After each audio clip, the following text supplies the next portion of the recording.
Hello everyone, today's video is quite unique. With me are my friends that I talk with and wanted to come as a community to do a tier list together. The tier list is also special because I find everyone viable. So B isn't the worst performing, but there's usable still. Also, there's one last tier list that you can see here is can do better, and this will be explained in the video once you watch it. Are you looking for the best deals on Zenless Zone Zero top-ups? Well, look no further because the sponsor of this video, lootbar.gg, has got an exclusive deal for you with an exclusive 15% discount on your next purchase. Let me show you how it works. Select your top-up pack, input your ID and server, and you're good to go. It's quick and easy and secure with tons of positive reviews from players all around the globe. Even other content creators such as Juice, The Times, and Tukaja are using their services. So if you're looking to top up and save a little extra, don't forget to use the link and claim your 15% discount. Thank you Lootbar for sponsoring this video. Everyone, you can introduce yourselves actually. Oh, sure. What's up? KetteiThe7th. Been friends with Flamma for a few years now. I'm actually the one who got him into ZZZ, so cool to do this video with him. Thank you so much. And Flossin? Hi, it's me, Flossin. I've known Flamma for a little bit now. He actually gave me art for Soldier 11, which was sick. It was really awesome. And Combat Panda. Hi, I'm Combat Panda. I've been watching Flamma for a little bit, and we've spoken a couple times in Kittei server, so we've gotten to know each other pretty well, I would say. Yeah, it was actually nice. So today we're going to do the tier list, and everyone here, based on your thoughts and opinion, we're going to explain and briefly discuss why these agents belong in a certain tier list. Does that sound good? Yep. All right, let's start with Anby actually, since she's the first here. What do you guys think about her? Give me your opinions. Anby, I definitely think that Anby, when she first came out, she was definitely like A tier, I'd say. But with the implementations of the new stunners, Qingyi, Caesar, even Seth in some places, they've all kind of carved out a niche on what they want to do. But Anby is just kind of just EX special. And that's about it. Like, just try to stun as fast as you can. But she doesn't really do it well anymore, I'd say. That's actually right. Yeah, I'd say that you basically need your two characters to either support your playstyle, if we're talking Anomaly and Disorder, or if you've got an attacker, you effectively need your stunner to support as well. And she just doesn't do that. Yeah, what are your thoughts, Kettei? B. B. It's very simple. She just doesn't give any buffs, man. Like, we're at the point where you can't just stun anymore. You got to do more than just stun. And That's true. that's all she does. Yeah. Like, I used to be very high on Anby because at the beginning of the game, before they buffed enemies like daze bars, she was actually the fastest stunner in the game. It was proven by Nakfrag on one of his old videos when the game first came out. She was actually the fastest. But now that they done buffed enemies daze bar, she's no longer the fastest because most of her days comes from her EX special, and her EX special can't stun enemies like it used to. She's great for beginners. She's a very good character to get as soon as you get on the game, so I'm grateful they gave a character like her. But my opinion of her has definitely gone down. B. B. Flossin, where do you think she belongs? Right now, Kettei is saying B. I honestly don't mind Anby and B, mostly because when you run her anyway, if you want to optimally play her, majority of the time you're going to run her with Nicole or Cunning Hairs, but mostly Nicole, and that kind of already limits who else you can add on the team. I'd definitely say B for Anby. Your thoughts, Panda? Yeah, I think we're all pretty in agreement there. Yeah, it seems it's B. I honestly was going to put her on B because, like Kettei said earlier, multiple stunners that came out recently provide you buffs, and when nowadays we're just going to be focused way more heavily on buffs that the stunners provide. For example, she needs damage, stun damage multiplier, and we have Lighter that provides ice and fire damage bonus. So yeah, it seems like we are so far agreeing on this. What do you think about Billy? M0 to M5 Billy is a completely different monster from M6. Well, not really, actually. Now that I think about it, all of Billy's cons kind of like do a lot for him. But if he's M0, then he's very like I would put him in B. But M6 Billy, bro, it's more than just Flaminski. There's so many like Billy players online. You can go to Reddit, YouTube, Twitch. Like I just found so many Billy players that just destroyed this character, bro. Like he's significantly better than I once thought he was, and my eyes have been opened. Honestly, I think he's A+ if we're talking M6. Because we're also assuming that the characters played at like their most optimal play, right? Like so, Yeah. like, really good players are using them. Yeah, honestly, I think he's A+. That's my opinion. But I just seen so many Billy players just do crazy things with him. Speaking of Flaminski, you know he has multiple accounts, and one of his accounts is a whale account, but the other account is free to play. And on his free to play account, he has Ellen's signature, and he gave Billy Brimstone, and he made them go against a boss that was not weak to physical or ice, so it was like neutral damage. And Billy cleared faster than Ellen. Yeah, that is insane. So like honestly, bro, like M6 Billy played at the highest level. He's definitely A+ in my opinion. He's very good. What do you think about the people that will now tell you that Ellen is not that great, or they're going to come at you because you said that? But it's not just me. Other theory crafters also said the same thing. Jay Stern, Phil, and there's plenty others like have said the exact same thing. Like Billy is pretty much on Ellen's level. Yeah, that's true. That could be true. What about you, Flossin? I'll say this about Billy. I haven't personally dived into Billy since like the beginning of the game, so I can only really give my personal experience with him. If we're talking M6, I can easily see Billy being an A+. It's just the amount of work that it takes to get him there doesn't feel worth it in my eyes. Even though you can express yourself probably the most on Billy out of every other character in the game, it's just a lot of work to get the same results of, I don't know, like just playing Piper, for example. Yeah. Same with W engines. It's like it's a lot of investment to make Billy work, and you can definitely do it, but it depends on how much time you want to put into this character, which makes me lean towards a little bit more. But I definitely understand the argument of M6 with a great person piloting him. Yeah, That's true. But that's the thing. What about you? That's why I was asking earlier, are we grading these characters based on average play or like played at their peak? Because if they're played at their peak, then I say Billy's A+. If we're talking average play, then yeah, I'd put him in A. No, I'm saying peak. What do you guys think of each Yeah, character if we're when talking they're at played at peak, peak? then I think A+. Billy's A+. What about you, Panda, though? Yeah, I just looking at some of the other characters on the list, I wonder if A+ is too high for Billy, not because he's really good and potentially, or almost certainly better than some of the standard S ranks, but whether or not maybe he ends up being too high compared to some of the other characters we'll get up to. But I'm pretty happy with an A+ right now. Right. I honestly think the same thing with Billy. When he's played really well, he is very, very, very difficult to compete with other S rank agents that are limited. Like, I genuinely feel like people underlook him or undervalue him on their accounts when they have him M6, for example. And that's why A+ is an amazing spot for him. And I don't think it's bad. Like, it's a genuine, perfect spot for Billy. It expresses how good he is as well. Nicole, guys, what do you think? S+.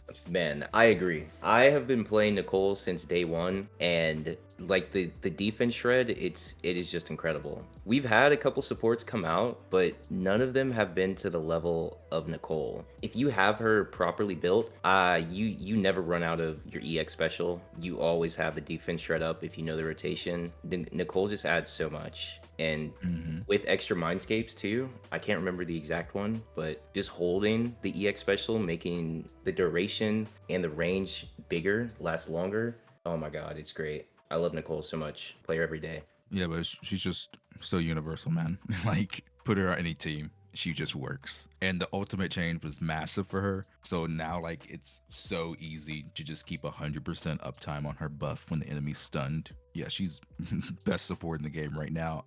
Astra's probably going to change that.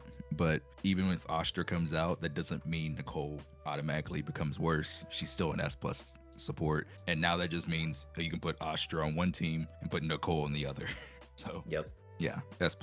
S+, yeah. And what about you, Panda? We aren't comparing her, so we're not going to compare supports to DPS. You can compare other right? supports if you want. We're just going to go Nah. support to support. Yeah, you can Yeah. compare supports to supports. That's fine. Then that's an easy S plus then. Easy S plus. Yeah. Honestly, I was leaning more towards S for Nicole.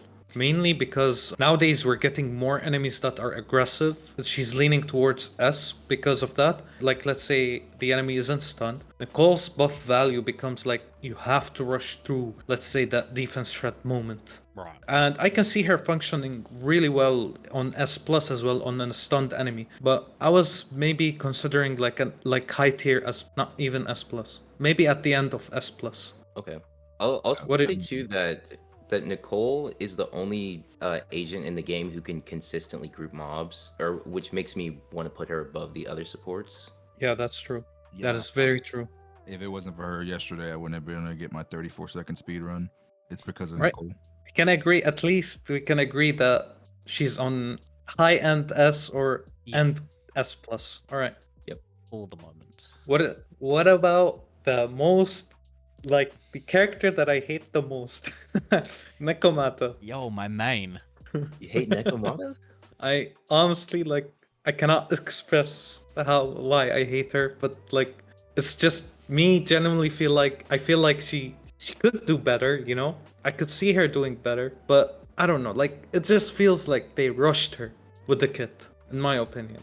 What about you guys? Like, As someone who's played Nekomata for like 3 patches in a row as my main team, I sadly need to put her in a B personally.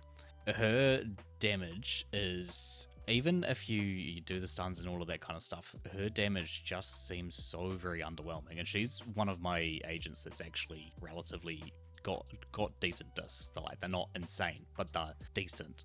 And if I don't have Caesar and a decent support on the team, I just feel not good playing her. Works great against physical content, but anything else, it's not great. Whereas someone like Zhu Yuan, who's obviously limited, so terrible comparison, but someone like Zhu Yuan, I can take her against even stuff that resists her. She still feels good. yeah, you could say also the same thing applies with Soldier 11 if you want to compare, like Nekomata with Soldier 11. I could cannot see, like- compare because I don't have Soldier 11, sadly. No. Definitely think Soldier's better. Yeah. No, I'm saying like Soldier is definitely like, instead of him comparing a limited, you could compare her to Soldier. But yeah, like I got it now. What about you, Flossin? I can agree that I think Nekomata was rushed. I believe it's her M1 that gives her extra damage when she's behind enemies. I think she would be far better if she just had her M1 in her kit overall. Because Nekomata loves playing the field like Jane, but because she's not an anomaly agent, it's kind of like you're almost sitting there like too long hitting the enemy because you want to stun them. But at the same time, then you're taking away your DPS time by having your stunner on field. It just feels bad in my opinion. You can definitely make it work, but honestly, in my opinion, I know a lot of people aren't gonna like this, but I would put her like below Billy. Like it just feels that bad.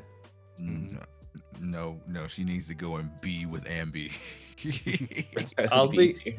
What about Anywhere Ke- below Billy for sure. What about you, KetteiThe7th? Because She's I'm an about to extremely- leave. Like, I'm about to leave a harsh comment on her after you. Look. She's extremely fun. Oh, yeah. I think Yeah, Neko's yeah. one of the funnest characters in the game. She can do like a lot of different combos with her dashing through and then using her back attacks. Like, she's extremely fun. But man, bro, just gets so much better results with Billy and Piper. It's just like, bro, why? Yeah, exactly. Why? Like, Why, bro? So you either can do better or be.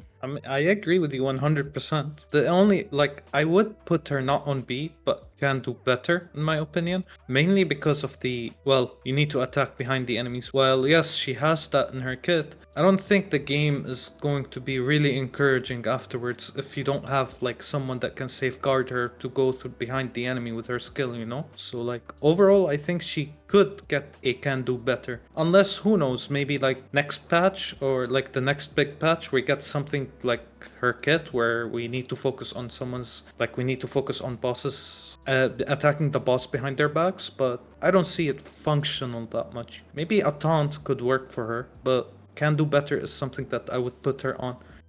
That's B or can do better is my opinion. I don't really care, Yeah. to be honest. I mean, we could change the order at the end and see who, we can see who got the harshest treatment from these. Okay. Yeah, So we can I'll do just put that. her. I'll just put her at B tier for now. And now for the character that everyone was hyped for because Evelyn is getting released. Koleda. Oh my god. Are we allowed to talk about dreams?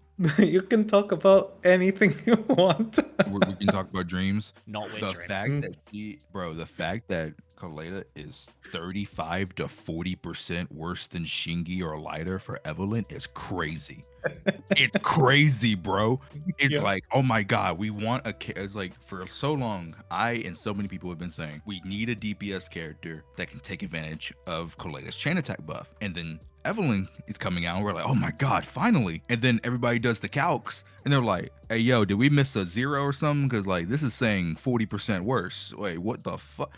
Like, it's like, It's why insane. is she so bad at buffing? Like, oh, dude, I was so hyped because of my Koleda is level 60, right? I've had her level 60 since day one, pretty much. And I've been using her a lot. But ever since I got Qingyi and lighter, and now I have Vaughn too, and I've been using him, I just haven't touched my Koleda because like the difference in buffing between those other 3 stunners is just fucking massive. You feel it in game. Like your DPS just do so much less damage, and you're just like, what the actual hell, bro? Like I understand people say, oh well, Koleda's EX special does a lot of days. Well, you gotta also realize if the damage you're doing in stun is piss fucking poor, it doesn't matter.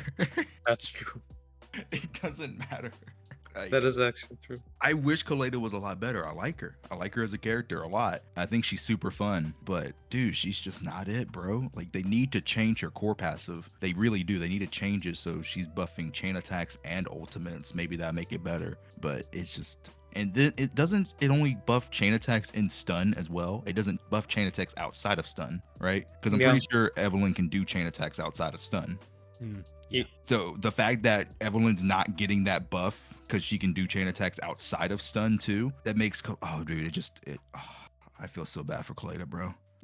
Yeah, Like, it's just I'm not looking sorry. good. Like I used to put Koleda like an A for my own personal tier list, but now that we have Qingyi, lighter, and now that I have Vaughn and I've been using him too, and now we have Caesar as well, like I can't, dude.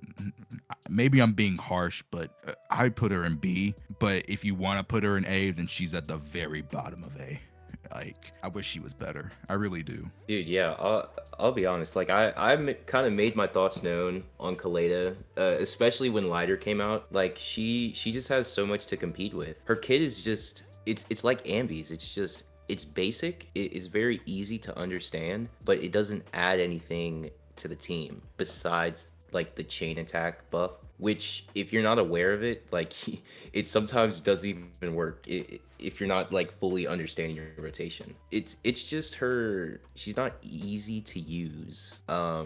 When compared to the other characters, and on top of that, the other stunners are not only easy to use, but they just give you so much more. Qingyi, we already know, like you said, the stun multiplier. Caesar's just versatile, but you can make her a stunner, which is nice. Lycaon, we already know about Lycaon. He was just a better option. If you had him or Koleda in the beginning of the game, you just run Lycaon. I'm missing one more here. Lighter, yeah, oh my god. Lighter was the nail in coffin. I don't have like Qingyi, Caesar, or Lighter just because I like playing Koleda, and I don't mind having less damage because I'm playing a character that I like, but I can't ignore like all of these things that come with these different characters. I agree, Kette, like B tier. I'm honestly leaning towards can do better just from how many agents have come out and they just honestly curb stomp Koleda. Out of all the standards in the game, I think Koleda got hoed the most. What about you, Panda? I'm going to be real difficult. I'm going to say she probably needs an A. Largely because if you are, and I'm aware that there's attackers is not really the in thing at the moment, but generally if you're playing an attacker, you can run double stun, but you probably want a stun. And while she's obviously significantly worse than both the limited stunners and worse than Lycaon, especially given that Lycaon still managed to exist on some of the ice teams just because of the buffs and debuffs he does do. I've lost my train of thought here. As opposed to Anby, who has like a little bit of energy gen in one of her M's for electric agents, Koleda does have a buff. It's just not very good, but I think she's also super safe to play compared to Anby. She's got a really long dodge animation, like the invulnerability, and so I think against some of that harder content, I know we're supposed to be talking about people playing at the most skilled level, but I think Koleda is safe, if that makes any sense. And so while I don't think that she's great, and I definitely think that she, if you can run without her, that you should, I still think that she's at least a tier better than Anby at the moment. I'm okay with putting her at bottom of A. To be honest, yeah, I was about to say, like, compared to at least like startups, definitely Vaughn is higher, but Koleda is definitely somewhat buffer at the end of the day with chains. So that added more value at the earlier stage of the game, but later down the line, obviously we saw it. So I think end of A to high B tier. Yeah, either one. Either one. Yeah, either one. And now, Grace. Hmm. This is where, honestly, for me personally, I think she's valuable, but not to the point where you could use her anywhere. But at the same time, for example, people like me who didn't pull Burnice, I know people will kill me, but when you don't have Burnice and you're playing Jane Doe, she definitely adds a tiny bit more value to her team than using, for example, someone like a second support, or Piper even. So it helps with disorders, in my opinion. So I think I would take your comments first, and then I'll tell you my thoughts at the end. What do you think, Kette? I want to put Grace in A, like probably like higher A, simply because I think we need to correct the Grace slander. Now I do agree that she's significantly worse than Yanagi, but I think because she's significantly worse than Yanagi, people overcorrected how bad Grace actually was. I think I want to put her in like high A for just that sole reason alone. But also, Grace really isn't as bad as some people say she is. Like, no, by no means is she a top DPS. I'm not trying to say that, but I think people really do overcorrect just how bad she actually is. Her disorder team with Burnice and Rina is actually a competent team. It's very competent. Is it better than putting Yanagi there? Hell no. Of course not. But it's still a very competent team, and the fact that she has an option like that as a team, like, I don't think she's as bad as some people say. I think she's just a fine character. I don't think she's trash. I think she's just fine. True. That is actually true. I don't have Yanagi, so I play Grace. Like Kette said, she's fine. She's not good. She's not bad. She's just kind of in the middle. It's like a weird limbo state with Grace. I'll say that I play Jane, Grace, and Rina, and I have Rina's Mindscape. So like I'm getting a buff with the extended shock, but I don't know. Grace feels different from Burnice because even though they're both doing tick off field when you switch back to Jane, it's just Burnice has the ongoing effect of her anomaly, and when you switch back into Grace to try to do hers, it's like you have to fill the what is it called, like the zaps, the little 8 things on the top left. Yeah. And if you don't have your EX special, you are not gonna build that bar very quickly, like at all. It's like you might as well just go back to playing Jane, or if you have Burnice, you just switch Grace out for Burnice. But like she's not bad by any means. I can definitely see her in A tier, maybe even like low A plus. Yeah. I don't own Grace, so much like Soldier 11, I can't really talk too much to playing her, although I did play a bit of her in the training mode at one point just because I was trying to get the timings for her thing. And unlike a lot of DPS characters, she is reasonably easy to kill. And I suppose the question is, if we're going to have Nicole all the way up in S+, because she's just, compared to supports, really, really good, then should not Grace, compared to all of the other anomaly characters, be pushed much, much lower? I can agree with that. She's good if you know how to play her optimally. I'm blinking out. I can't remember her name, but she makes... April?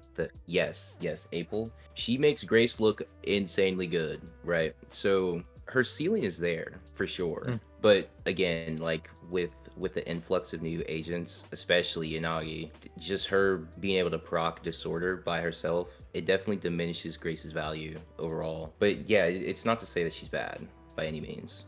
I mean, for me personally, I was going to say at the end, but like between all the standard agent characters we got, I think Grace fits into A plus at least, end of A plus. Mainly because Grace has, well, she provides you with a lot of good qualities, especially for anomaly teams. When you're missing Burnice or you're playing, let's say, Yanagi, you want Piper or even Miyabi at this point, or Jane with Grace. I would actually put her at A plus ish or lower. Maybe top of A. We could put Yeah, her I want high to talk end to A, definitely. I think that's fair. What about Anton? If you're Yoji, Anton is triple S tier. But if you're not Yoji, then bro ain't it. I don't think there's anything that can save this character. Have y'all seen Yoji's clears with Anton? It's actually crazy, bro. Like, he's getting like 30-second clears with Anton. Really? It's actually crazy how good It's- Yoji is at the game. He's very, very good. You use the Chinese mechanics basically where they dodge and then when the bars charge up completely, you keep hitting with them. Many people clear with the start of the game cleared with them at least in 30 seconds field. Oh no, it's because of Anton's ult. Because Anton's ultimate's a fucking nuke. If you set it up properly with Qingyi Nicole, like, Yeah. I think his ult did like 1.8 million on that video, bro. It was crazy. I mean, he's the broest of the bros, bro. He is a bro, yeah. That That's gives the him biggest points. value of Anton is that his burst damage, if you have like a Qingyi Nicole on your team, his burst damage is actually crazy. And you use a Street Superstar, the free-to-play weapon that gives even more damage for the ultimate. Yep. Like, I used to shit on Anton all the time, but because of Yoji, he showed me that this character could actually be pretty good. But, so like, I'm actually kind of conflicted. I don't know where to put him. I genuinely don't know where to put him. I don't think he's better than any of the limited S ranks, but still, I didn't know that bro could do that before I started watching his speedrun videos. And Jesus Christ, Anton can actually hit like a truck. And I didn't know that before until like, what, over a month ago. So I really don't know where to put him. Maybe put him right beside Grace is fair. I don't know. What do you guys think? Okay, so if we talk about Yoji's clear with Anton, right? So as Flam has already established, we know all of the characters are viable. All of these characters are still clearing content. And I mean, if we look at like Rakaruk doing Ben, who's going to be the next one, then based on that, your Ben should also be up there. So Yeah, exactly. at that point, have we maybe undervalued? Actually, you know what? I'm just going to take back everything I just said. I think he does work in A. It just takes so many discs and everything to set it up. Yeah, I agree. Like you gotta hyper invest into Anton's team for him to be like up there. If you don't, then bro ain't it. But if we're gonna judge characters based on their highest performance, then I do think him being beside Grace is fair. To be honest, like, yeah, there are people like the guy you mentioned earlier. They clear very well with him in 30 seconds. At very high performance, he could be an A tier, mid A tier. But for me personally, I wanted to put him where can do better, in my opinion, for Anton. I don't want to make people angry at least, but like performance-wise or his kit-wise, you know, I don't see him doing very well later down the line as well. Like, I'm very genuinely scared for multiple characters. Him is being number one. We're taking into future. We're not talking about right now. Yeah, but right now I think he is like mid A tier for now. But I don't know if I'm- Anton can sit next to Grace, because I feel like at that point we're heavily diminishing what Grace can do. Unless like Anton is near like the lower end of A tier, I genuinely believe that like Grace is just like the better option. I mean, we could put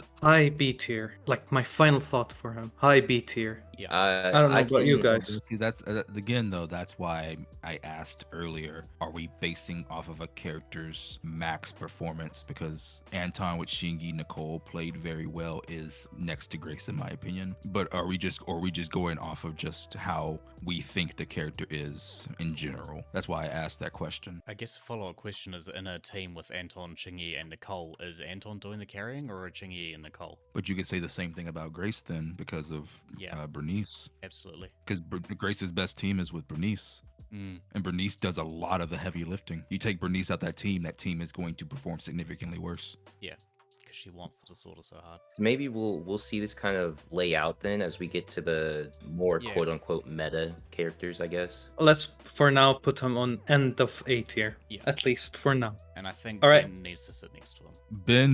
Ben is I love I wanted Ben. to create a special tier list, to be honest, for Ben. I wanted to write on top of S plus the bigger and just slap him there. Hey, we can either do that or B for Ben, because and I play a lot of Ben. Ben's one of my most used characters. Been using Ben for a very long time. All right, let's I add a also talked tier for him, Also just talk- for. yeah, you can do that.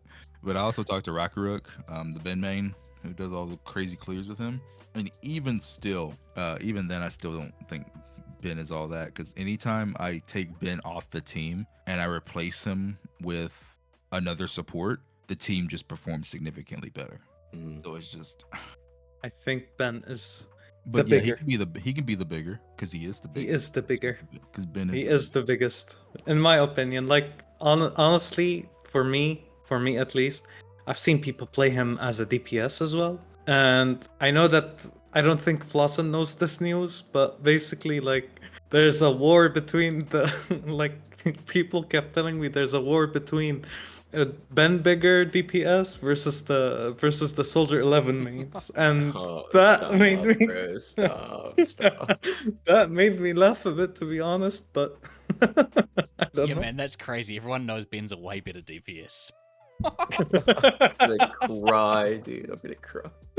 Uh, Yeah, Ben, I don't know. I'd say that I guess I kind of undervalued Ben until we really needed a shield in this game. His crit rate boost is really nice. If you know what you're doing, like, you have 100% uptime on that for sure. If you know how to do it, you kind of have the crit boost for a while. I will say though, yeah, like, when you do swap him out, it's significantly faster. I personally did that when I got Lucy eventually, and I started tearing through content. So Ben, I kind of put on the shelf to this day, but I don't think he's in the same situation as like Anby or Nekomata. I could see him being an A, honestly, but we've got the bigger role up there, you know. You know, it's honestly surprising to look at, but the whole the whole squad from the same faction is on A at the moment. Yeah, yeah, they just, it's sad. I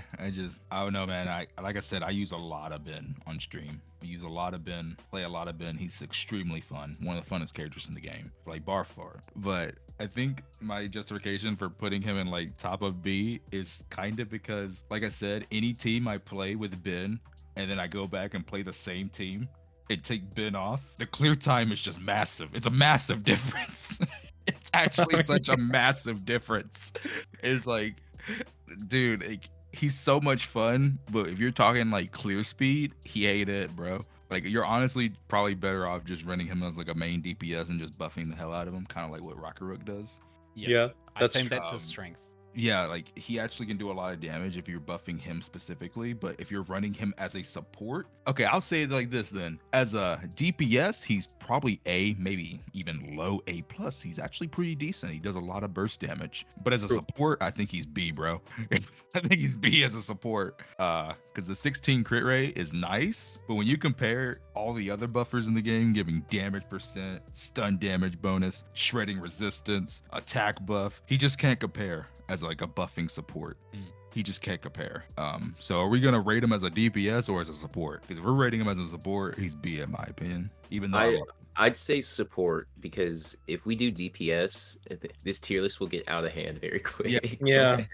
honestly, To be like, honest, yeah. like, oh my god, go get like a heart like PNG and put it over Ben, so we know that so people know that we love him. Because I love Ben, but if we're talking support, bro, I think he's B. That's my honest opinion. Like, This doesn't change anything, but how do you feel about his grouping after he parries on like small mobs?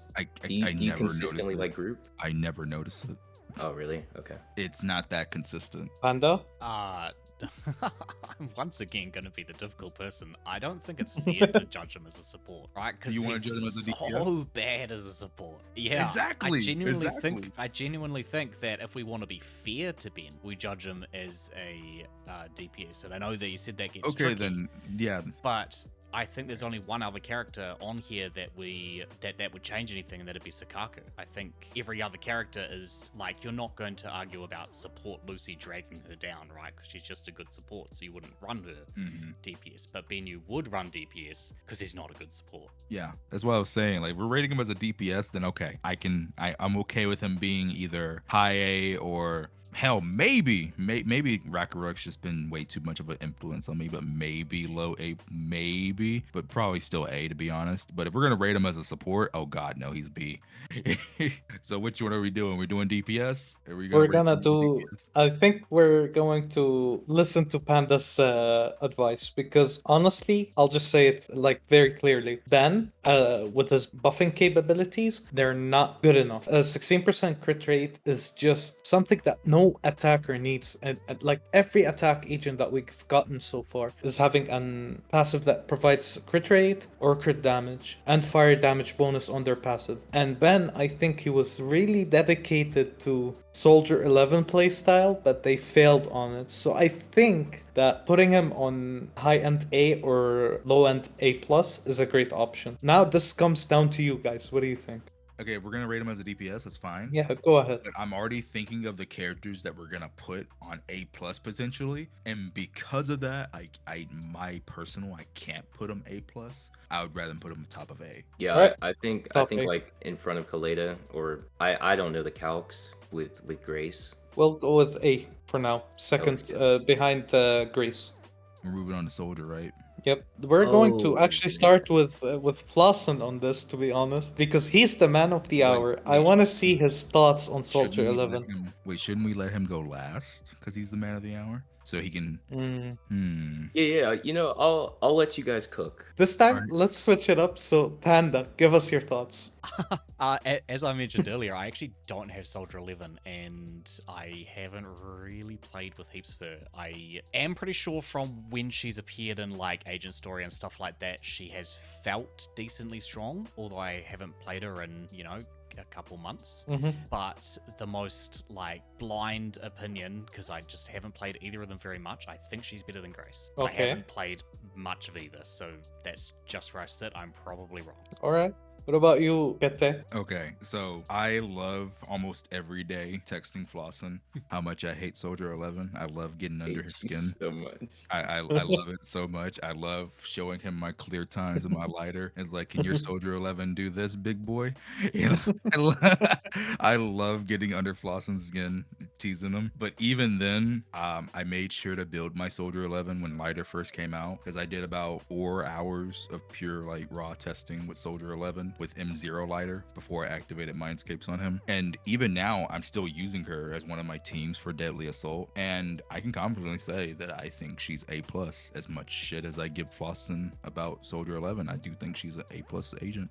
You can argue bottom of S, in my opinion, but all the buffs that she's gotten with Caesar and now lighter, I do think they have brought her up a lot. She's significantly better than she used to be. It used to be one point where I was seeing people get faster clear times with Ellen on Fire Week content compared to Soldier, but now that lighter's in the game, that's no longer the case. Soldier 11 absolutely clears faster now when she's on Fire Week, and she's actually a very solid agent now. I'm still gonna give Flossin shit every single day because, that's what friends do. But I do think she's either top of A+, or you could argue bottom of S. I do think she's solid now with all the buffs that she's been recently getting with new character releases. And the thing is, Soldier's only going to get better, supposedly, because we're going to eventually get Oboe Squad, right? So I think she's a solid character now. Genuinely, I do think she's very solid. Oboe Squad next patch, Copium.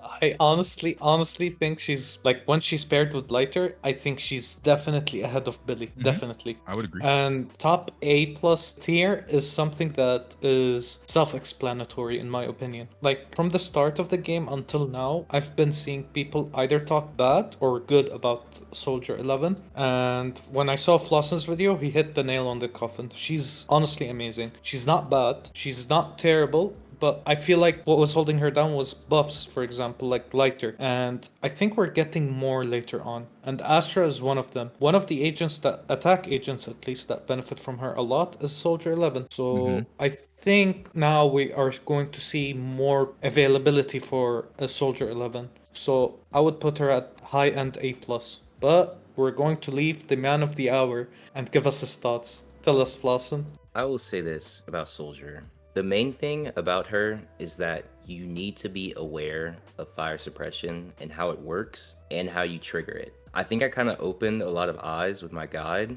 surprisingly, with how many different ways you can activate her fire suppression. But the thing is that Soldier's the damage dealer, right? And that's her main job. And that was like the biggest thing that was holding her back, is because before Lighter, like pre-Lighter, pre-Qingyi, she didn't really have anybody that could help her elevate to that next level. Now that we have these characters, like easily like A plus tier, like easily. I'd say before that, she was really struggling, like really struggling, especially with Burnice out without Lighter.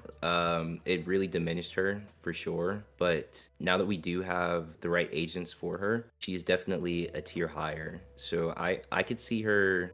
We'll probably add more characters to A plus, but for sure she belongs in A plus in front of Billy. Definitely, I see Mm. it there. Uh, Soukaku, your thoughts, guys? So I actually have a Soukaku video coming out this week. But I guess I'll go ahead and give my thoughts. I'm very happy. I already said his name before, but Jay Stern. I'm very happy that we have a guy like him in the theory crafting community and the ZZZ community, Mhm. because I feel like he's one of the only few that have like been backing me up for like defending Soukaku. Now, by no means do I think she's better than Nicole. By no means. And I think she's only like really good in Ellen and Miyabi teams specifically. But just because a character's only good in two teams doesn't mean that she's as bad as people saying.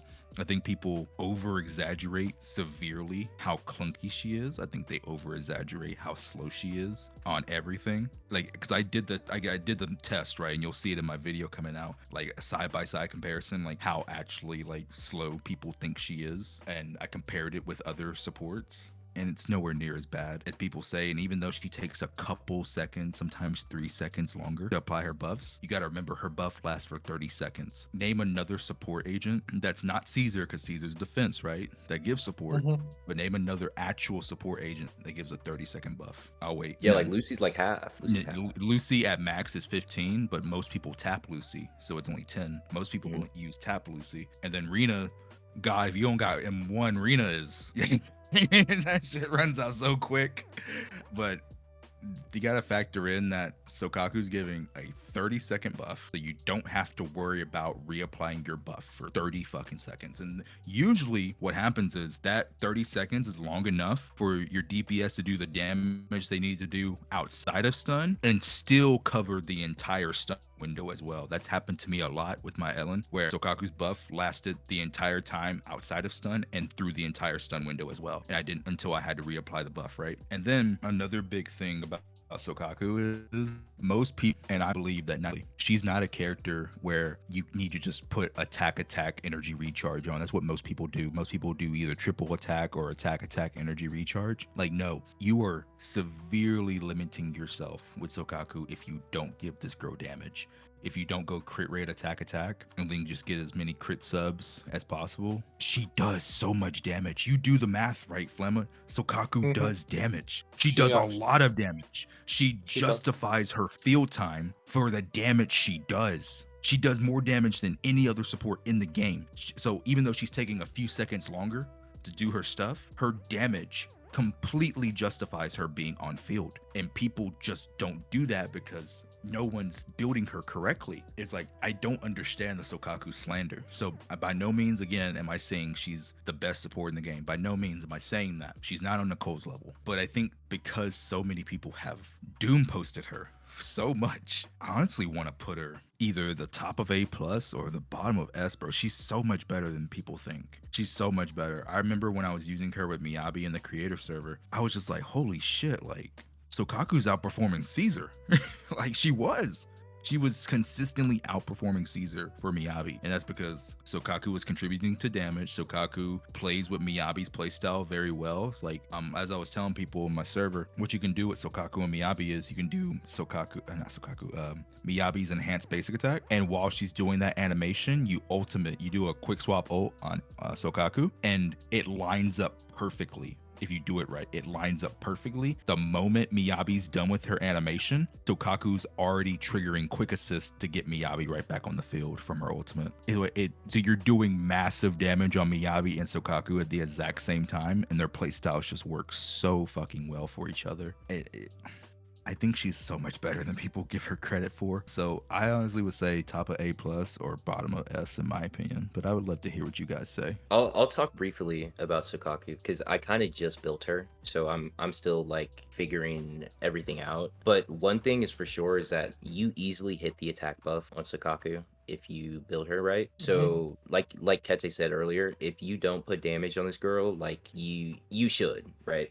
Like her multipliers are just better than the other support characters, and I think Hoyo kind of did that mainly because if people don't pull Ellen, they kind of still want you to have some sort of ice coverage, and that's what Soukaku kind of provides. Again, like Kete kind of hit it on the nail. Yes, her quick assist and chain attack is slow, but you have to think about what you're getting out of that extra 3 seconds of chain attack, right? A 30-second buff on both of the things that she buffs, the quick assist and the chain attack. You put a 30-second buff on somebody and you don't see them for a long time in this game. And we're not even talking about how you can run an energy set on her. So it's like you can almost always have her EX special ready to go for your DPS. These are just like the same things being echoed, but I definitely see the potential of Soukaku for sure. I'm still gonna figure her out personally myself, just playing around with her. But yeah, I think beginning of the game she was instantly overshadowed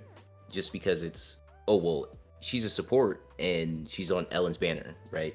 So Ellen's going to be doing most of the damage, but nah, Soukaku does a lot. I thought I was going to need to be contrary again, but yeah, 100% all of those things. Soukaku's clunkiness is made up for by the fact she does shitloads of damage. That's just that.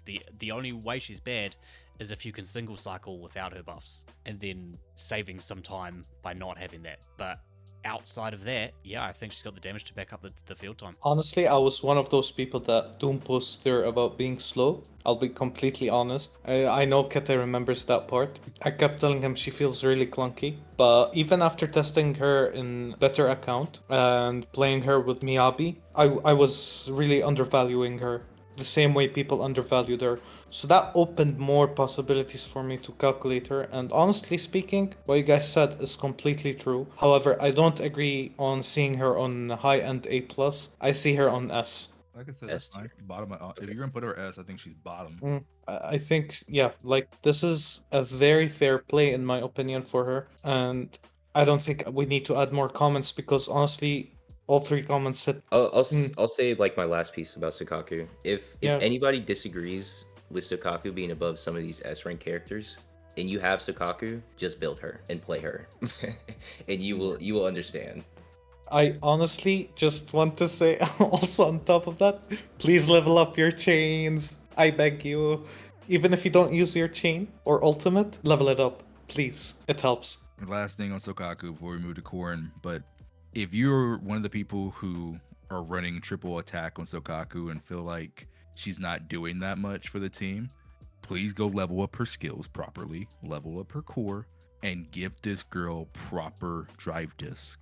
If you are a player that's been playing for months now, you're not a new player. If you're like an old player, you don't really have an excuse anymore to not give this girl proper drive disc. And I promise you, when you see how much damage she actually does, you'll be like, holy shit, I've been playing her wrong this entire time.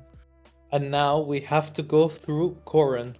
This is the character that I don't know her well or play her well, to be honest. I'm gonna be so real. We should have got a Corin name for this because I'm fucking lost. I see some impressive Corin clears, but I've really never used her. I don't want to give an opinion on a character I've never really used. I don't know where to put her. I'm gonna let you guys take this one. Kete, I'm right there with you. Oh shit! No. We're so. I am not a Corin player. We're does so that speak cooked. for itself? Does that speak for itself? The fact that there's not like a Flaminski or a Ragnarok or a Yogi or something for Corin. Like, there's just nobody out there that has inspired us to try her. We've had no inclination to try her ourselves. Is that maybe just a negative mark for her? Bro, Um, I've seen some impressive Corin clears, right? And Corin mains on my streams, because I have the Hoyo Buddy thing and people can show me their builds. Mhm. I've never had a single person show me a bad built Corin. Every Corin, for some reason, is fucking cracked, like in terms of build. But like, I just don't know, bro. I don't know where to put her. I don't know. I'll be completely honest on Panda's comment. The thing why I see people like going for maybe Billy, Anton, even Ben Bigger, where he does like they do a lot of damage. It's mainly because the character herself, like Corin, I feel like she is very stuck when she's doing her chainsaw attack. Whereas, for example, you have Billy who could cancel out of an attack, dash. Even the same goes with Anton. But for example, let's say Ben. In that case, he defends himself. Let's say a lot of people didn't explore towards finding a proper playstyle for her. Even though I bet there are people, don't get me wrong, but I haven't seen them yet. And honestly, if someone knows, they can leave in the comment section like the name of the YouTuber or the guy who made the run or the girl even or anyone actually. We can see maybe we could change our opinion. I don't know where to put her or I don't know where to put. Does that sound No good for you Corin guys? mains. Sadly, like I didn't see anything so far. Hey, I would give her a fair treatment. If I looked into her kit more frequently, I would give her a fair treatment. But for now, I would put her on I don't know where to put. Do you guys agree at least with that? I think it's better to put her there than act like we know this character in depth and fucking spit bullshit out of our mouths. Like, I'm not about to talk on a character I genuinely don't know. Yeah, like Yeah. that's what I would do to be honest. I genuinely if I don't know anything, I would answer you I don't know, bro. That's my like honesty is the best modesty as they say. But let's move on to the next character that I think people have mixed opinions on. Not because he's great, but because of his looks. Lycaon. Maybe I'm kind of overvaluing Lycon, but I think even since the beginning up till now, that Lycon is just an amazing option. If you're trying to run an ice team, Mhm. like just having I can't remember if it is the ice shred or ice damage bonus in his kit, but just having that by itself like kind of already puts me in the fact that I want to put this guy like A plus like minimum. He's a great stunner. We've already seen that since the beginning of the game. Even though we have Qingyi, Caesar, Lighter now, Lighter is still up there when it comes to quickly stunning, just like Koleda. And he also provides more than Koleda, which naturally puts him above her. I like Lycon, and I don't even have him, but I can see his value for sure. He's either top of A plus or the very bottom of S, in my opinion. I agree with that. I think he's a very solid character. Yeah, I reckon he belongs in S. I personally hate his playstyle. Although he's my favorite character from a character point of view. But yeah, just the fact that he has survived. So when Lighter came out, instead of Lycon disappearing, it was just like, hey, running 2 stunners is okay. Just because the shred and that, especially obviously there's the synergy with the stun damage multiplier plus Lighter's increased stun. He just managed to hang on, which I think speaks to how good his buffs are. And we were talking before with Anby particularly how much you need your stunners to buff. So yeah, I reckon S is pretty sound.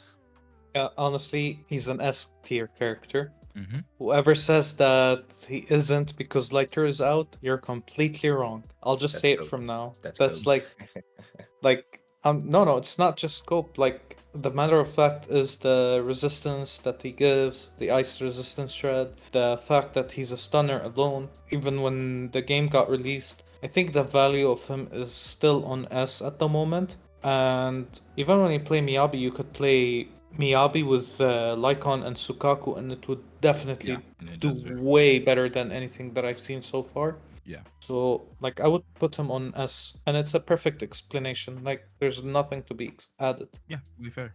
But what about the only thing that people will complain about? This is the charge attack. What do you guys think? Like these comments that people give, for example, his charge attack. Whenever you charge up his attack after his EX, Are you talking about the regular charge attack or the EX? Like, the EX charge attack. it's perfectly fine. I've never had issues with it. I guess like when I played Lycaon, like I kind of wasn't using it. I guess that's probably just me not being fully aware of the kit. But I mean, it's there to use. Like you can use it to charge up more, but just tapping it is perfectly fine. Like you're not really missing out on too much not using True. it. Yeah, I That think is it's true. fair. I don't think there's much Yeah. else to say. What about Rina? Okay. The every S rank, including standards on this tier list, are M0, right? Yeah, M0. Nothing. Okay. We could put for standard agents, we could put an M1 at best because they're standard agents. Yeah, but even at M0 for me, for Rina, Mhm. if the Yanagi Miyabi team wasn't a thing as we did this, for me, M0 Rina would probably be like A+ at best. But because I got to try the Miyabi Yanagi team with a lot of different supports, I tried it with Lycaon in the last slot, Soukaku, Rina, and Caesar all in the last slot, just to try the difference. And man, by far the best clear time was with Rina, even at M0, because the biggest downfall of M0 Rina is that her buffs don't last long, right? But Mhm. in the Miyabi Yanagi team, you're switching so often, it doesn't make a difference. And it actually felt so fucking good once you like got the rotation down. It felt so good. So because that team exists, I kind of want to put her in S because that team exists. And I know a lot of people have Miyabi Yanagi. So I don't know, man. And then also she's really good on the Yanagi Burnice team as well. Even at M0, she's still very good. So she's gotten some new team options with these new characters. And I think that's really helped her a lot. Had Yanagi not been out, I probably have a very different opinion on her. But I think my opinion on her is pretty fucking high right now. I think she's doing very well. Again, I might be overvaluing these characters, but even like before Yanagi came out, even before I had M1 Rina, like her plus Grace, like I just never have to worry about electric characters or electric weakness enemies in the game. Like pin ratio is so good, it is unbelievable. And if you are able to, if you're lucky enough to have her engine and you just stack pin, like you do so much damage with this character. And I understand that her buff only 7.5 seconds at M1, but it is really not that hard to maintain the buff. Like just switch, press mouse 1, go back. It is so easy to use this character. I feel like it kind of outshines a lot of these other support characters. Again, like if we didn't have a lot of these like crazy characters come out recently, I would have argued that Rina needs to go like with Nicole in S+. I would have called you crazy. Yeah. Yeah, but like I don't know, like I think Rina's good. But for sure, since we do have a lot of very power scaly characters now, I can see her in S. Rina is so hard to judge because, so I mean, as you've mentioned, Kette, she's literally like the two best teams. Well, the best teams probably all have Miyabi in, but if we can only use a character on one team at a time, actually that doesn't make sense. Anyway, the point is that Yanagi is on two extremely strong teams, and Rina's just generally one of her best supports in both of those cases. The other thing is with things like Lighter coming out, and I know that seems like a weird comparison, but with things like Lighter coming out, if you start getting a character that has extremely high attack values and is already getting a huge damage boost, then you kind of start getting way more value out of the pen, because obviously the way the multiplicative formula works. But also in saying that, if she's not on one of those teams where the shock extension comes into play, particularly for Disorder, a lot of the time 1000 attack, for example, is still just better than 39 or 30% pen. And you have to change all of your characters. And in saying that, I still don't know where to rate her.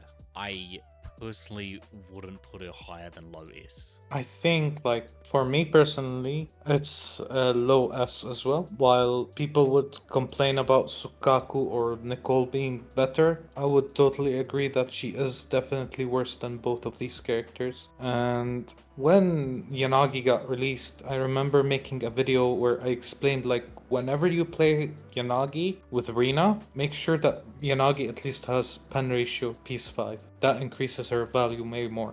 But Rina in general, the buffs that she gives is, don't get me wrong, 29.6% is good, but on pen ratio, but I don't think it's as good of a buff as, for example, what Soukaku provides you, the 1000th attack. Even if you're not playing characters that are ice damage, for example, and they fit and they work, Soukaku is perfect. Same thing applies with Nicole, who provides you with 40% defense shred. So low S is a perfect spot for her. What do you guys think?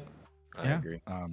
If Nicole didn't exist, I would have an extremely high opinion of Rina, but because Nicole exists, I can't put her any higher than that. And now, one of my favorite characters actually, in the support field, Lucy. Okay, I have such a love-hate relationship with this. Misses every hit. Oh my god, bro! Like, they gotta fix that bug. They gotta fix it. But if we're not talking about all the buggy shit she has right now, yeah, then I think she's above Soukaku. I'm gonna say it, and a lot of people aren't gonna like it. M6 Lucy is better than Caesar King in some rotations. That's not even like controversial. That's a fact. At all, bro. That's Wait, a what fact. the fuck? Dude, That's a hey, listen, Wait. man. Okay, I read all my luck. comments, and there's a lot of people who hate me for shitting on Caesar. Okay, and I can't even open the door to that conversation just because I didn't pull Caesar, and I know she's good. No, bro. No, that's not even controversial. Like, because you said it correctly. You said in some cases, Lucy's better than Caesar. And that's a fact. That is a fact. In some scenarios, in some different situations, M6 Lucy is better than Caesar. That's a fact. Okay. I think I'm one happy of to the know greatest it's, example it's a is good going space. to be Miyabi with Lucy and the lighter. This is where you say, for example, let's put Caesar there, but because you want to quick swap with Miyabi the moment she uses her charge attack level 3, Caesar's shield or buff is not going to work on her. So that's why you see Lucy being favorable in there. Plus, she deals damage. I'll be honest. I'll feel damage whenever you use her. Anyone with EX special, very perfect. I think you guys are nuts, and I'm leaving now. Oh no. Lucy's good. I really dislike when we get to Caesar. I think I'll bring up the whole Caesar swapping off of Miyabi interaction and stuff. But one of my big issues with Lucy, I think she belongs at the bottom of S+. It's hard because with the randomness on her boards, I don't know how to calc her damage, but I know her damage is good, like her personal damage. I know her personal damage is good, and I know it gets insane with the M6 with Burnice and Piper. I think it's just those two with the repeating EXs. Mm-hmm. Damage just gets nuts. So I think she's real good. So like, I think she's above Soukaku. Yeah, she is. Definitely. One of the best teams in the game, and I keep saying it. If you have Burnice, you'll definitely have Lucy and Piper. And these three agents, they're amazing in the same team. I think one of the best performing team at the moment is Piper with Burnice and Lucy, in my opinion at least. Because of how easy it is and how awesome Lucy is off field when you see the boar spraying from the sky and Piper using her EX special. It just makes you feel like, okay, I think we got a very busted agent. Very. Yeah. You're also neglecting how much this girl's ultimate does. My Lucy's ult got up to 1.3 million. Bingo. Exactly. I finally got the last copy for M6 Lucy, and it is night and day. Yep. Night and day. Mm-hmm. Love Lucy. I want to hear Panda's thought right now. He has something to say. Doesn't her EX special damage kind of suck compared to the other supports, or am I coping there? My Lucy's EX hits for 350k. Yeah, I was just Yeah, you have to set it up. That's the biggest thing. Again, that's not super relevant. It was just when you mentioned the ult doing heaps of damage, I was just like, but isn't the EX weak? But anyway, that's not particularly relevant because again, her M6 brings insane damage and just the balls in general. That's true. So we're gonna agree on higher than Soukaku for, right? Yep. Perfect. And now we come to the character that Kette mained at the beginning of the game. And I kept telling him, bro, M6 is good. Don't worry about it. Disorder is good. Don't worry about it. I still use her. What are you talking about? Tell us. Yeah, Piper, she's great. I'm so proud of the community. More and more people are coming around that M6 Piper is pretty much on the same level as M0 Jane. If you're gonna give, Jane only has like probably the very slight advantage, but it's not a big difference at all. Like it's genuinely not a huge difference at all. If you put M6 Piper and an M0 Jane side by side with the same team, Jane might clear only just a few seconds faster. It's such a small difference between the two. I can agree with that. I think that Piper is kind of one of those characters who age like wine in this game, mostly because she's Anomaly, and we've kind of seen like a lot of different stuff come out for Anomaly. Also, like you said, the clear times are very close, almost not even noticeable. I'd say even sometimes, just with how Jane works with her passion, if she can't take advantage of aggressive mobs, like if she has to sit there and like build up her stream, it really slows down her damage. Not by a lot, only a tiny bit. Yeah, I don't know. Like Piper's really good. I think she's nice. I think the people who like don't want to admit that Piper is pretty much just as good as M0 Jane are the people who see big number and only see big number and don't look at everything else. And in an average fight between the two, like Piper's gonna proc more assaults than Jane, and that's why Piper can keep up. She's gonna proc more anomalies than Jane does because she just has better build up. But Jane obviously has the much bigger hit. For sure. I think Piper's probably our best non-support A rank. So, I mean, we've obviously rated our Ben and our Anton and our Billy high because we're talking about people playing at a high skill level. But the thing is that like we're often seeing like specialized people playing those characters, whereas Piper's just sort of something that anybody seems to be able to pick up and still perform extremely well. Also, doing the Pridewin and Jane comparison, on two of the bosses, and because Deadly Assault's on Pridewin now, on two of the bosses, she's got a better damage rating than Jane. To be honest, I'll just say this. I don't take Pridewin's words to heart, and hopefully people don't judge me, but I don't like the way Pridewin do their work, or at least like put characters, their tier lists at least. I didn't see the Deadly Assault, but for the tier lists, I don't think they're working on it correctly in the very least. For the Deadly Assault, what they've done is they've taken the average damage of the clear. And so obviously their sample size is still small compared to the total database, but what that means is there's no bias in this aside from where people use the teams. The Piper teams have on average just done more damage than the Jane teams on boss 1 and 3, so Bringer and Marionette. So your thoughts on her being... I think she should be S? above Billy. I don't know about Soldier 11. I will no hesitation put Piper above Soldier. She needs to be on the same tier. She needs to be literally wherever we're gonna put Jane. Piper needs to be right behind Jane. Yeah, they're both better than Soldier. They're basically the M6 Piper is basically M0 Jane in terms of performance. So like wherever we put Jane, Piper needs to be literally right behind her. So we'll put her on A+ high. A+ at least. We're gonna put Jane on A+. Wait, what? I think like I'll explain when Jane comes around.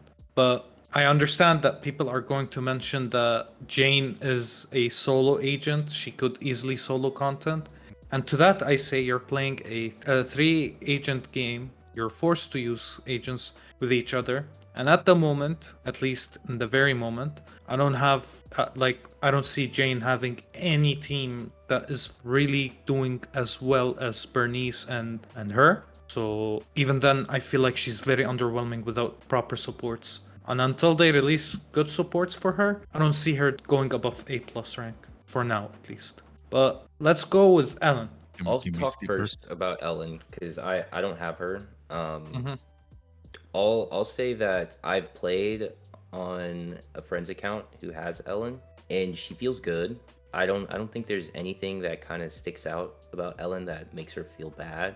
She has the support there that since 1.0, i.e. Soukaku. She doesn't feel bad, but she doesn't feel amazing like we've seen earlier. And this is definitely like not relevant to where we're currently at in the game, but with a character releasing like Miyabi, it does kind of scare me like where Ellen is going to be positioned in the future, because technically Miyabi is Frost, right? but Mhm.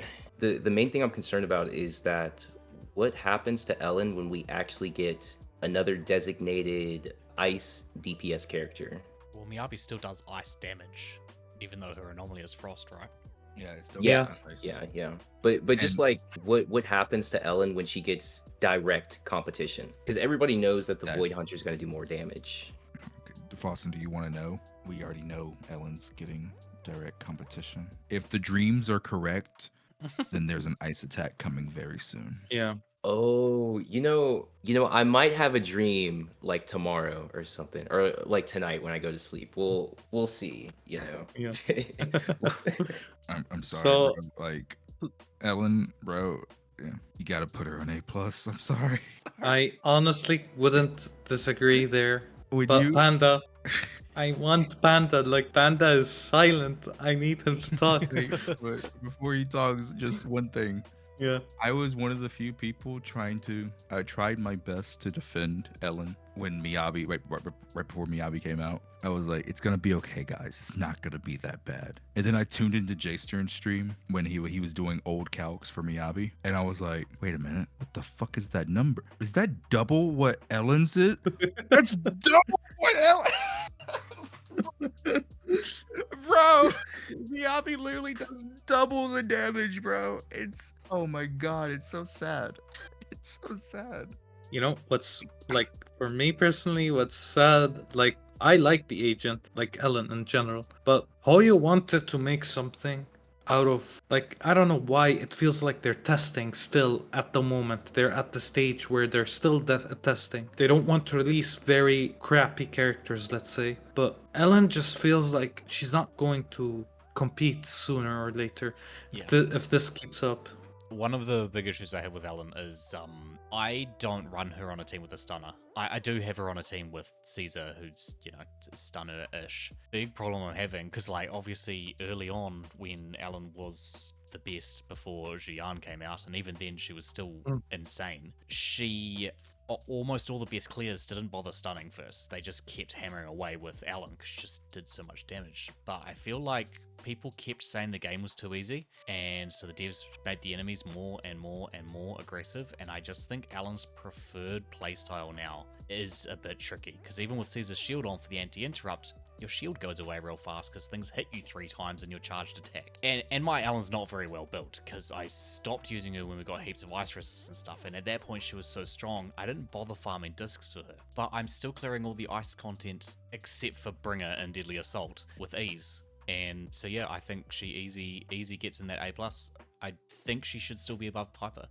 I genuinely believe Soldier 11 is better than her, and Piper is better than her. That's like what I genuinely believe. Yeah, I think you're trolling Panda Piper is so cracked.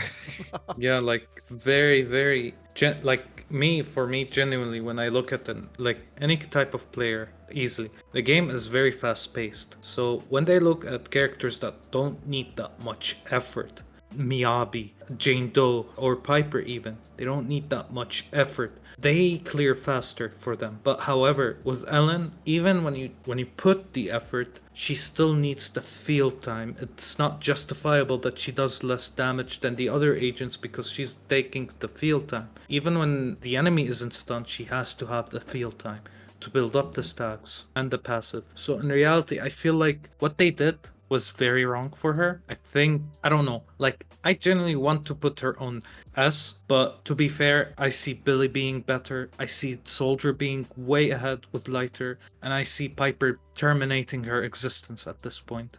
So like, there's only one squad that she goes with, which is Lycaon and Lighter, and that's the only playable thing for her at the moment. And until they release good supports specifically meant for ice attackers, so they kick out Miyabi for a bit, I don't see her fitting whatsoever in above Billy or even Soldier 11. But let's be real, Miyabi is an attack agent with an anomaly tag. Exactly. Yeah. Let's say A+, lower than Billy. It's painful, bro, because I Like- didn't pull Miyabi because I like Ellen so much as a character. I just like Ellen more than I like Miyabi. But man, oh man, bro, I'm starting to feel it, bro. It's It's Bro, so sad. the fact that my Piper team can clear Ice Week content faster than my Ellen, I want to cry. She's in that weird position like Grace. And I you guys showed me the light too, so I guess since my prediction was right about, I don't know, the next attack that comes up, it puts Ellen in this very weird position of which, like, what is going to be the benefit of running Ellen versus Miyabi or the next agent that comes? Bro, the fact that they're gonna make two Ice DPS before the first year anniversary just to say fuck you to Ellen is so crazy to me. Yeah. It's so crazy. So crazy, bro. And I really love Ellen. Like I actually like Ellen as a character so much. I'm considering getting her M2 just to try and make her last a little longer. But damn it, man, it's painful. Honestly, I agree with you, but I don't want to keep pointing this out a lot because genuinely enjoy playing Ellen. And one of the best players, like Holanda, for example, if you see his runs, when he plays her solo, I feel like I'm amazed every time I watch Ellen play, any type of gameplay from Ellen.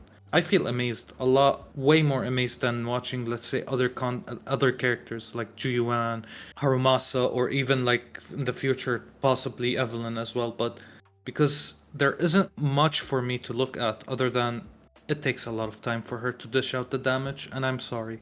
That's it. Bro, I like Holanda's my friend too. And I know that solo run you're talking about. He did it against the Thrashian, the dude with the lance. Yep. The dude was weak to he's weak to ice. Yeah, he's weak to ice and ether. And I watched that run from Holanda. I was like, hey, this is really good. Flaminski did the exact same solo run with Billy, and mind you, the enemy's not weak to physical, and he still cleared it faster. Yeah, that's the sad part. For her to do the scissor attack, it's just takes so much time. And yeah, but moving on to the next agent, one of my, actually my second favorite at the moment because Evelyn's coming out, Zhu Yuan. This character is the reason why I'm even a content creator. Zhu Yuan, I think, is another character that, even though there's been a lot of DPS that have come out, mostly what's kind of saved her is being ether. So you kind of only have that option for now when it comes to ether based enemies. Like we've only seen ether attached to ethereals, which comes with ice, which opens up more playable units to use. So that's kind of her saving grace right now. But also, like, she just does a lot of damage. If you have her sig, you're probably running her with Nicole too. We already know Nicole is insane at this game. I play Zhu Yuan every day, and I don't ever get tired of her playstyle ever. I rarely run out of bullets on her, so I'm kind of always doing ether damage. She just feels good. Feels nice. I honestly don't know where I would place her. For sure, I'd say run of A+ or S minimum, especially like if you're running her with Qingyi. Oh my god, it's just insane damage. I think she deserves top of S. I think so too, to be honest. But let's hear why, Kette. Well, it's just simple. We're talking about characters being played at their highest, right? And even with the decibel changes, that makes it a lot harder for her to get her ult on the second stun. From what I've seen from very skilled M0 Juan mains that have the proper team, so either Qingyi Nicole or Caesar Nicole, there's still one rotating every single boss in the game on Shiyu. So I think Zhu Yuan does struggle more than basically, how do I say this? She was not made for Deadly Assault. I think you can still easily get it done on Deadly Assault. I'm not saying it's not possible. Like, you can still easily get it done, but there's other characters that are better at the Deadly Assault setup. Does that make sense? Yeah. But she's still fucking fantastic in Shiyu. And since Shiyu is still one of the in-game modes that are on repeat, yeah, I think she just easily deserves top of S. We haven't got to the point where the enemy's health has gotten to the point where a well-built Zhu Yuan being piloted well can't one rotate. We haven't got to that point yet. So I think she just deserves top of S. Yeah, I'd say top of S. Wow. Definitely a top of S relative to what we have up at the moment. She basically during that burst window, her damage is it spikes to higher than a large portion of characters in the game.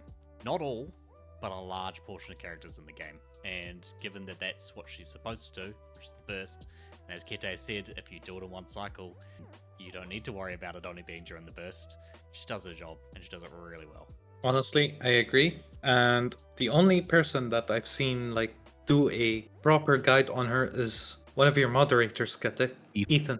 Yeah, Ethan. That guide made her spark a lot. So, in my opinion, at least, I don't want to be biased, but I really want to put her on S plus, in my opinion. Low tier S plus. If we put her in S, I think S plus. I think she deserves bottom of S plus. Mhm. But I also think top of S is also fair. So either one I'm okay with. Yeah, I think if she I goes heckin' S love plus, Zhu Yuan. then S plus starts getting really crowded with some of the characters that need to go above her. Did you just say you hate her, Flossin? No, I said I heckin' love her. Oh. Yeah, but I agree with you though, Panda. put her at So, the top of S for now, and at the very end we can readjust. Before we move on to Qingyi, can we do one thing real quick? Because like, there's nothing to really say about this character.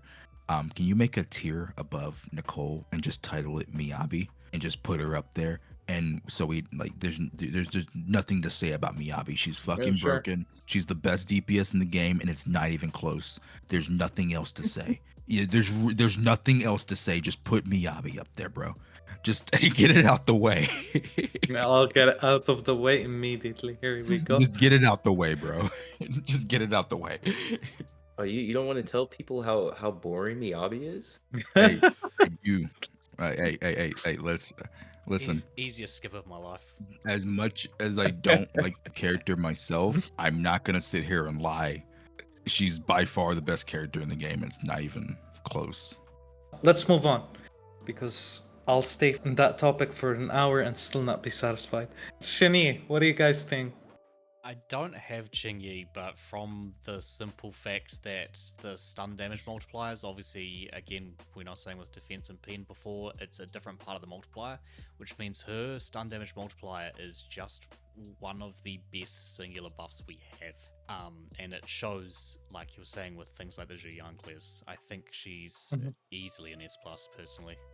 I agree, because I've been one of the biggest Qingyi defenders. I was one of the very few content creators when Qingyi first came out, like was saying like, hey, she's probably like a really good pull. Like I was trying to like defend like, hey, there is a reason to get her over Jane, but I know most people wanted Jane. But I do agree that sometimes people over evaluate how good in stun damage is versus out of stun damage, right? Because characters that are burst DPS like Zhu Yuan, like Anton, like Haru, absolutely, Qingyi, brilliant. But some people will put Qingyi on every single fucking team. Oh my god, But yeah. it is like, not every character is a burst DPS. Some characters need to do out of stun damage as well as in stun damage, right? Some characters aren't like Zhu Yuan and do all their damage in stun. Like, so just trying to force Qingyi on every single team isn't the right play, in my opinion. I know a lot of players try to do that have Qingyi, but she's very good. I guess I would say S+, but I'm also thinking about a couple other characters we haven't gotten to. But I think we can talk about that then once we get there. But I think S+ is fine for now, and we can reevaluate later. Awesome. I have to tread some dirty waters here. I used to be on the train of Qingyi hate, mostly because it was when she came out. But we're not really like talking about that. So I'll say that like Qingyi is a very, very strong agent. Like Kette said, you don't want to run her with every agent. So when you add Qingyi to your team, you almost want to play around her more than around like a DPS or something, right? Because you want to take advantage of the stun multiplier. She does her job effectively, very consistently. She doesn't stun fast, but like I said, it is consistent. And what you get out of her is, it is a lot better than